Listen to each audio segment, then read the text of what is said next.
Good morning students. आज की इस ऑनलाइन क्लासेस में आपका स्वागत है। आज हम क्लास 10th सब्जेक्ट साइंस में लेसन नंबर 9 जिसका नाम है प्रकाश लाइट। पिछली कक्षाओं में हमने इसके बारे में अध्ययन किया, उसी की क्रम में हम आगे बढ़ते हुए आज हम पढ़ेंगे गोलीय दर्पण से परावर्तन के नियम या प्रतिबिंब किस प्रकार से निर्मित होता है गोलीय दर्पण में। इसका पहला नियम है कि जब प्रकाश किरण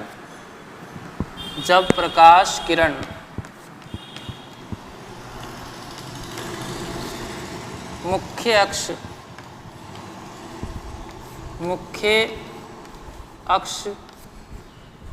के समांतर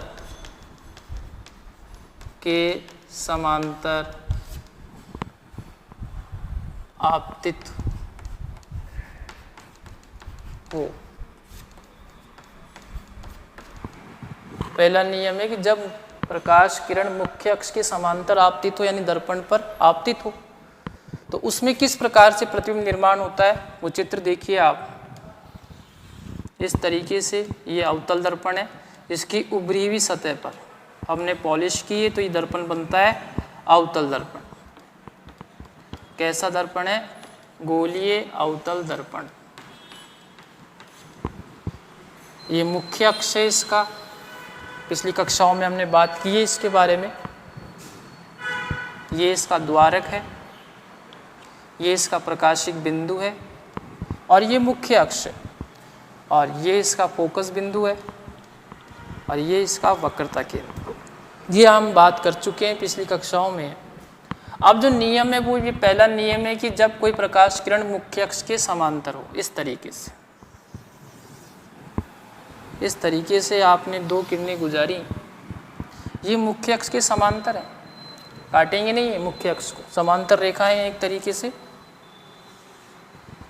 और ये परावर्तन के पश्चात फोकस बिंदु से गुजरेंगी। ये नियम है इसका कि जब कोई प्रकाश किरण मुख्य अक्ष के समांतर होती है तो परावर्तन के पश्चात किस बिंदु से गुजरेगी? मुख्य फोकस या फोकस बिंदु से गुजरेगी। ठीक है, ये अवतल दर्पण में। इसी तरीके से उत्तल दर्पण में भी हम बात कर सकते हैं। यह आपका उत्तल दर्पण है जिसकी हमने धसी हुई सतह पर क्या की है? पॉलिश की है। ये इसका मुख्य अक्ष है। अब हम क्या कह रहे हैं कि मुख्य अक्ष के समांतर किरणें आई इस तरीके से, तो इसमें तो किरणें ऐसे निकल जाती हैं, फैल जाती हैं। अब इन्हीं अपवर्तित किरणों को पीछे ले गए हम और इस तरीके से कहाँ मिल गई? ये फोकस बिंदु पे मिल गई। और दोनों ही हमने बात की है, अवतल दर्पण में भी बात की है, उत्तल दर्पण में भी हमने बात की है। ये उत्तल दर्पण है। उत्तल दर्पण आप सभी को पता है कि ऐसा गोलीय दर्पण जिसकी धसी हुई सतह को पॉलिश की जाए और जिसका परावर्तक सतह क्या हो? उभरा हुआ हो इस तरीके से, तो वो क्या है? उत्तल दर्पण है। धसा हुआ परावर्तक सतह हो तो क्या है? अवतल दर्पण है। ठीक है, अब इसमें पहला नियम हम पढ़ रहे हैं कि जब प्रकाश किरण मुख्य अक्ष के समांतर हो तो परावर्तन के पश्चात कहाँ मिलेगी? मुख्य फोकस और फोकस बिंदु पे मिलेगी। ये पहला नियम है, इसे आप याद रखेंगे तो आप आगे इसका जो भी हम प्रतिबिंब पढ़ेंगे कि जब वस्तु F पर है, मुख्य अक्ष पर है, अनंत पर है, तो हम वहाँ पर किस प्रकार से प्रतिबिंब बनेंगे, ये नियम वहाँ काम आएंगे।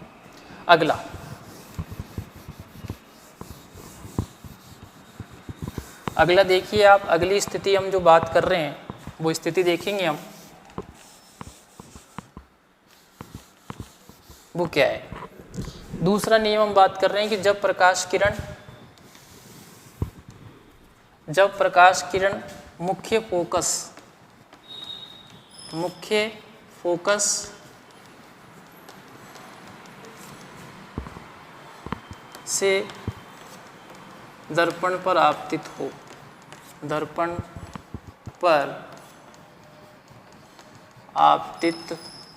हो,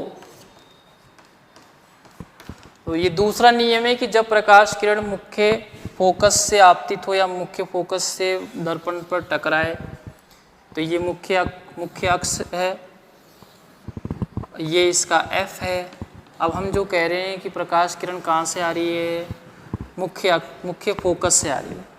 तो मुख्य फोकस से आएगी तो वो परावर्तन के पश्चात मुख्य अक्ष के क्या हो जाएगी, समांतर हो जाएगी। ध्यान दें आप, ये उल्टा हुआ है यहाँ पे। अब पहले नियम में तो क्या था कि मुख्य अक्ष के समांतर थी तो फोकस बिंदु से गुजर रही थी। अब जब मुख्य फोकस से आ रही है तो वो क्या हो गई, मुख्य अक्ष के समांतर हो गई। इस तरीके से मुख्य अक्ष के समांतर, ठीक है। यानी एक तरीके से उल्टा नियम है ये, याद रखने में आसानी होगी आपको। यहाँ भी वही चीज़ है कि जो प्रकाश किरण है वो कहाँ से आ रही है, फोकस बिंदु से गुजरेगी। इस तरीके से, इस तरीके से फोकस बिंदु से गुजरेगी। इस तरीके से फोकस बिंदु से आ रही है किरण, ठीक है। और वो फिर वो धीरे से क्या होगी, यहाँ से मुख्य अक्ष के क्या हो जाएगी, समांतर हो जाएगी। किरण आ इस तरीके से रही है और मुख्य अक्ष के समांतर हो गई। ये मुख्य अक्ष के समांतर हो जाएगी किसमें, उत्तल दर्पण, ठीक है। ये अवतल दर्पण की स्थिति है, वो उत्तल दर्पण की स्थिति है। दो नियम हो गए आपके। तीसरा नियम कि जब प्रकाश किरण वक्रता केंद्र से दर्पण पर आपतित हो, प्रकाश किरण वक्रता केंद्र से दर्पण पर आपतित हो तो किस प्रकार से प्रतिबिंब निर्माण होगा वो देखना है आपको। ये इसका F है और ये इसका वक्रता केंद्र है। अब हम कह रहे हैं कि कोई प्रकाश किरण वक्रता केंद्र से दर्पण पर आपतित हो रही है, ठीक है। तो इसका सिंपल सा नियम है कि जिस प्रकार से वो वक्रता केंद्र से गुजरती हुई दर्पण पर आपतित हुई और उसी तरीके से क्या हो जाएगी, वो उसी वक्रता केंद्र की ओर ही क्या हो जाएगी, परावर्तित हो जाएगी। वक्रता केंद्र से ही आई है और वक्रता केंद्र की ओर ही लौट जाएगी। ये क्या नियम है, वक्रता केंद्र पर से जब दर्पण पर आपतित होगी प्रकाश किरण तो इस तरीके का प्रतिबिंब बनेगा, यानी वक्रता केंद्र पर ही बनेगा एक तरीके से प्रतिबिंब। ये नियम है, ये आगे काम आएंगे आपके। अगला, इसमें भी आप देख लीजिए किस तरीके से वक्रता केंद्र से गुजरती है।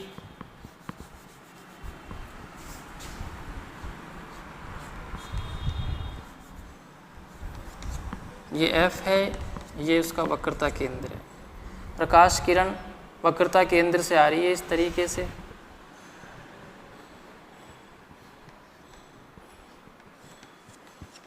इस तरीके से।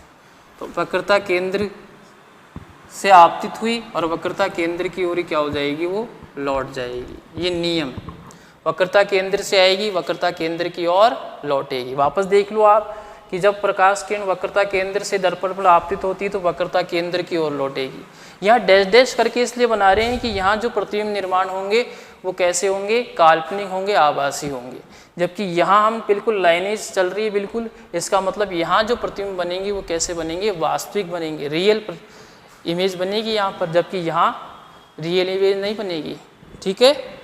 अगला जो तीसरा है, ये तीसरा था हमारे पास। अब इसके बाद जो चौथा नियम है वो बहुत ही इजी नियम है, वो देखना है आपको कि जब प्रकाश किरण ध्रुव से दर्पण पर आपतित हो, यानी प्रकाशिक बिंदु से, प्रकाशिक बिंदु से दर्पण पर आपतित हो तो किस प्रकार प्रतिबिंब बनता है वो देखना है आपको। ये नियम आपको याद रखने हैं, जब भी आप आगे की स्थितियों को क्लियर कर पाएंगे, नहीं तो वही दिक्कत आएगी, आपको पता ही नहीं चलेगा कौन सी रेखा प्रकाश किरण कहाँ जा रही है।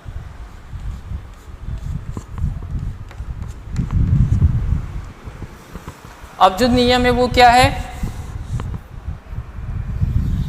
वो ये है कि जब कोई प्रकाश किरण प्रकाशिक बिंदु से टकराएगी तो तिर्यक रेखा में नीचे की ओर क्या होगी, परावर्तित हो जाएगी। ये भी यहाँ भी वही नियम है, देख लो कि जब कोई प्रकाश किरण ध्रुव से टकराएगी या प्रकाशिक बिंदु से टकराएगी तो उसका जो परावर्तन होगा वो तिर्यक रेखा में नीचे की ओर होगा इस तरीके से। ये 4 नियम आपको हमने बताया, ये चौथा नियम है। ठीक है, पहला नियम, जब कोई प्रकाश किरण मुख्य अक्ष के समांतर होती है तो मुख्य फोकस से गुजरती है। दूसरा नियम कि जब कोई प्रकाश किरण मुख्य अक्ष से आपतित होती है तो वो मुख्य अक्ष के समांतर हो जाती है। तीसरा नियम कि जब कोई प्रकाश किरण वक्रता केंद्र से गुजरेगी तो पुनः वक्रता केंद्र की ओर लौटती है। और अंतिम और चौथा नियम कि जब प्रकाश किरण प्रकाशिक बिंदु से दर्पण पर आपतित होगी तो तिर्यक रेखा में नीचे की ओर क्या हो जाएगी, परावर्तित हो जाएगी। ये 4 नियम आपके इस लेसन में है और इसी नियमों के आधार पर हम अलग अलग वस्तुओं की स्थितियों पर अवतल दर्पण पर और उत्तल दर्पण पे उनके प्रतिबिंब का निर्माण का अध्ययन करेंगे। आगे हम चलते हैं इसमें गोलीय दर्पण पर दूरियों का मापन। अगला जो बिंदु है इसमें, ये तो प्रतिबिंब निर्माण था, अगला है गोलीय दर्पण पर दूरियों का मापन किस प्रकार किया जाता है वो भी आपको समझना है। गोलीय दर्पण पर दूरियों का मापन, गोलीय दर्पण पर दूरी मापन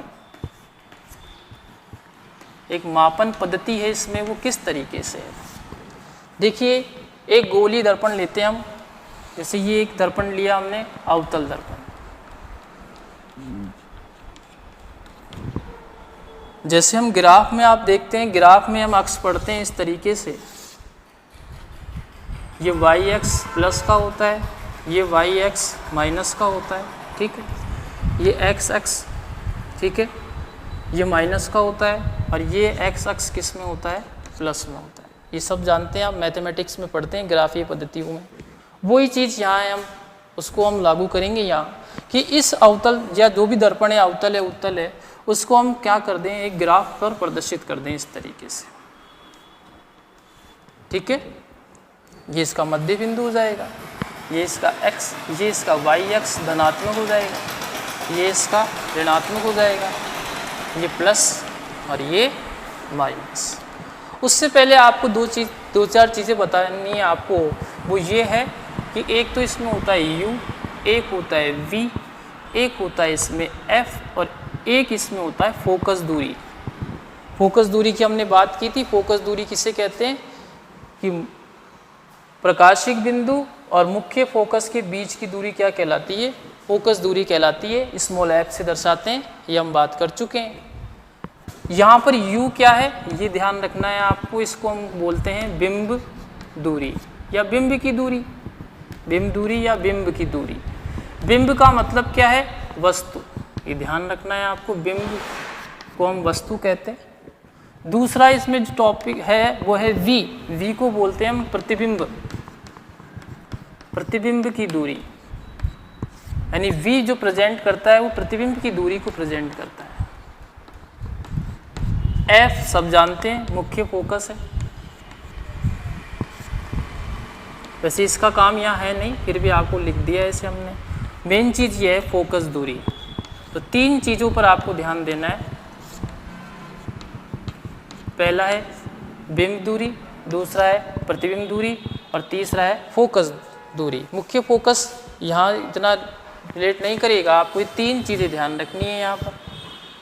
पहली है बिंब दूरी, दूसरी है प्रतिबिंब दूरी और तीसरी है फोकस दूरी। ये 3 दूरियों का मापन हम यहाँ करेंगे, क्योंकि ये आपके जो न्यूमेरिकल्स होते हैं दर्पण सूत्र के माध्यम से, वहाँ ये चिन्ह आपके काम आएंगे। यानी चिन्हों का मापन कैसे किया जाता है।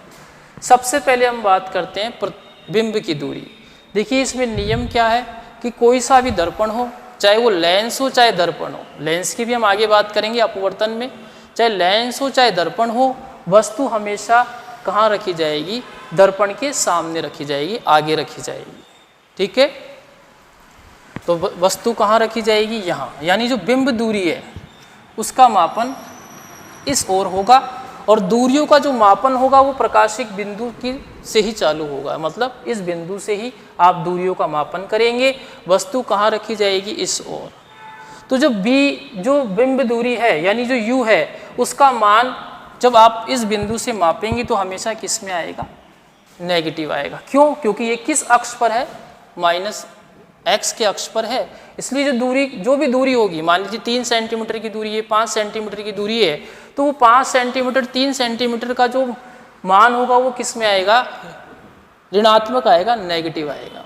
ये ध्यान रखना है हमेशा, चाहे वो उत्तल दर्पण हो चाहे अवतल दर्पण हो, बिंब की दूरी का मान किस में आएगा, ऋणात्मक आएगा। ठीक है, उसके बाद हम बात करते हैं प्रतिबिंब की दूरी। देखिए ये अवतल दर्पण है, अवतल दर्पण में प्रतिबिंब कहाँ बनते हैं, जिस ओर वस्तु होती है उसी ओर बनते हैं। एक स्थिति को छोड़कर, जो अंतिम स्थिति है उसको छोड़कर सभी 6 स्थितियों में प्रतिबिंब कहाँ बनेगा, जिस ओर वस्तु होती है उसी ओर बनता है, मतलब दर्पण के आगे ही बनता है, दर्पण के पीछे नहीं बनेगा। तो दर्पण के पीछे बनता है, और यहाँ पर किस प्रकार बनता है, उल्टे बनते हैं, उल्टा प्रतिबिंब बनेगा, और उसकी दूरी का मापन भी हम इधर ही करेंगे, यानी v, और वो भी किस में आएगी, नेगेटिव आएगी। दूरी का मापन भी नेगेटिव है, बिंब की दूरी का मान भी नेगेटिव में आएगा, ऋणात्मक होगा, प्रतिबिंब की दूरी का मान भी कैसा होगा, ऋणात्मक होगा। ठीक है, उसके बाद हम बात करते हैं फोकस दूरी। ये कैसा दर्पण है, अवतल दर्पण है। कैसा दर्पण है, अवतल दर्पण। तो अवतल जो दर्पण है उसकी फोकस दूरी, यानी ये तो आपका कैपिटल है, फोकस, मुख्य फोकस है, ये ध्रुव है, और यहाँ से यहाँ तक की जो दूरी है वो है फोकस दूरी, स्मॉल f।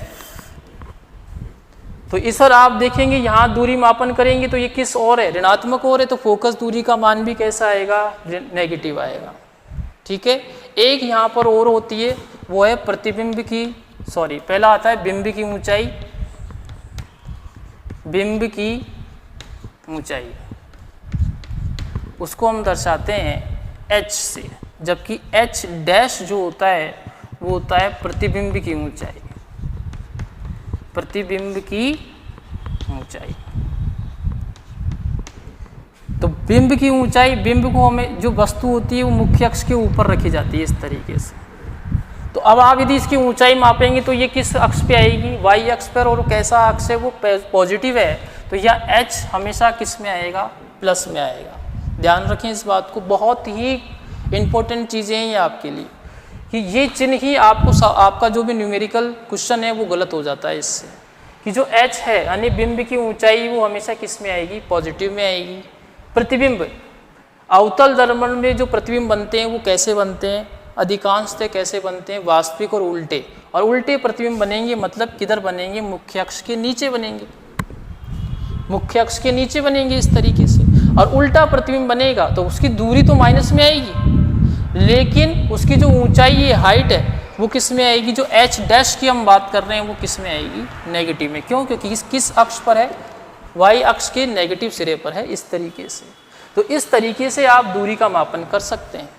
ठीक है, अवतल दर्पण पर जो ध्यान देने वाली बात है कि अवतल दर्पण की फोकस दूरी किस में आएगी, नेगेटिव, जबकि उत्तल दर्पण की जो फोकस दूरी है वो किस में आएगी, पॉजिटिव आएगी। ये थोड़ा ध्यान रखना है आपको। ठीक है, तो इस तरीके से हम दूरियों का मापन करते हैं। जैसे हम इसमें आंकिक प्रश्न हम जब आगे पढ़ेंगे, जब आपको एक बार वापस से हम इसमें रिवाइज कराएंगे तो धीरे धीरे आपको ये चीज़ें समझ में आएंगी कि कौन सा नेगेटिव है और कौन सा पॉजिटिव है। ठीक है, गोलीय दर्पण पर दूरी का जो मापन है हम उसको इस तरीके से भी हम ज्ञात कर सकते हैं कि जो गोलीय दर्पण है वो दो तरीके के हैं, एक है अवतल दर्पण और एक है उत्तल दर्पण। अवतल दर्पण और उत्तल दर्पण, यहाँ जो हम बिंदु लेंगे वो कौन कौन से बिंदु लेंगे, उसमें जो पहला बिंदु है वो है बिंब की ऊंचाई, बिंब की दूरी और बिंब की दूरी आप जो प्रेजेंट करते हैं वो किस में करते हैं, u के द्वारा व्यक्त करते हैं। दूसरी जो हम बात करेंगे वो है प्रतिबिंब की दूरी, प्रतिबिंब की दूरी, और इसको जो आप व्यक्त करते हैं वो है v के द्वारा। ठीक है, तीसरी जो हम बात कर रहे हैं वो है फोकस दूरी, और फोकस दूरी को आप दर्शाते हैं, इसको आप थोड़ा ऊपर लिख लीजिए, यहाँ ये v है उसको हम दर्शाते हैं स्मॉल f के द्वारा। चौथा जो बिंदु है वो है बिंब की ऊंचाई, बिंब की ऊंचाई, और इसको जो व्यक्त किया जाता है वो स्मॉल h के द्वारा। और जो पांचवा बिंदु है वो है प्रतिबिंब की ऊंचाई, प्रतिबिंब की ऊंचाई, और जो प्रतिबिंब की ऊंचाई है उसे h डैश से हम दर्शाते हैं। अब बात करते हैं यहाँ पर कौन सा चिन्ह आएगा। यदि हम बिंब की दूरी का बात करें तो बिंब की दूरी अवतल और उत्तल दोनों में किस में आएगी? नेगेटिव आएगी, माइनस आएगी। कैसी आएगी? ऋणात्मक आएगी, नेगेटिव आएगी, ऋणात्मक आएगी।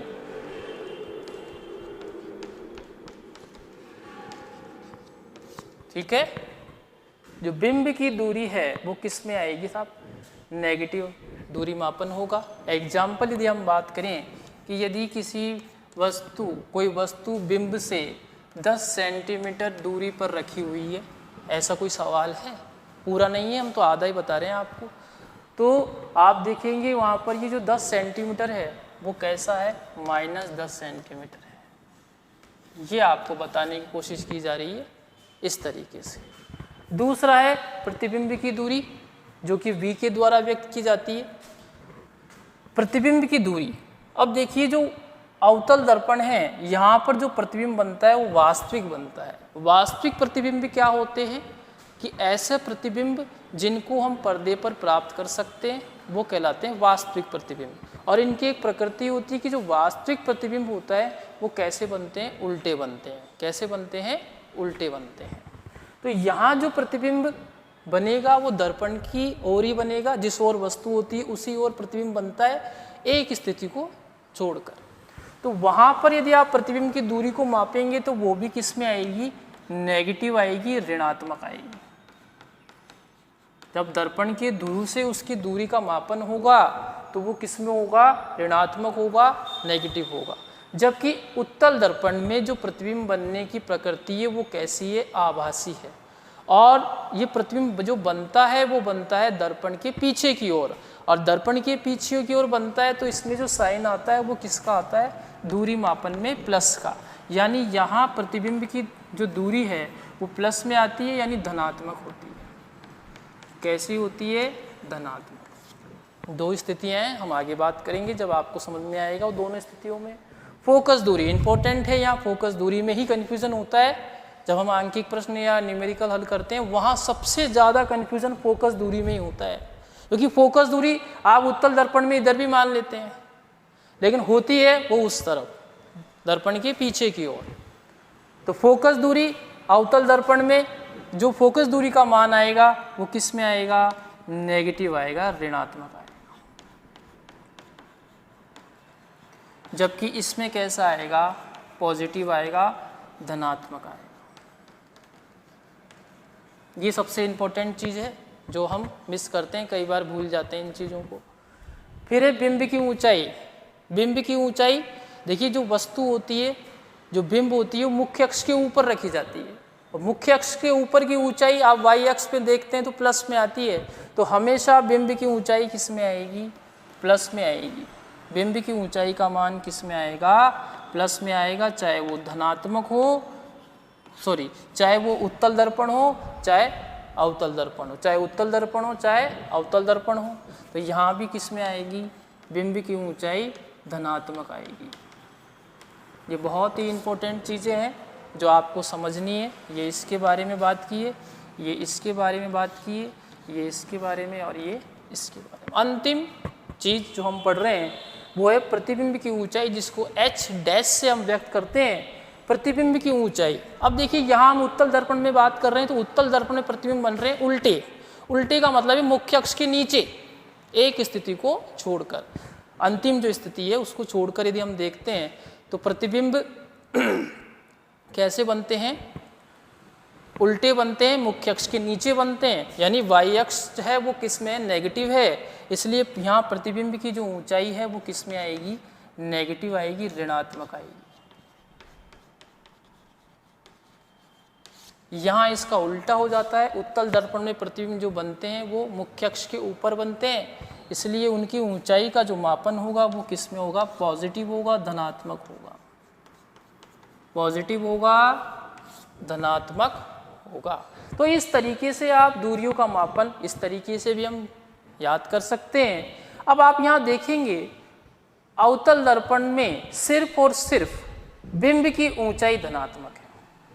ये याद रखने की ट्रिक है कि सिर्फ आप अवतल दर्पण में बिंब की ऊंचाई धनात्मक है, बाकी सबकी जो दूरियों का मापन है सबका वो किस में? नेगेटिव है।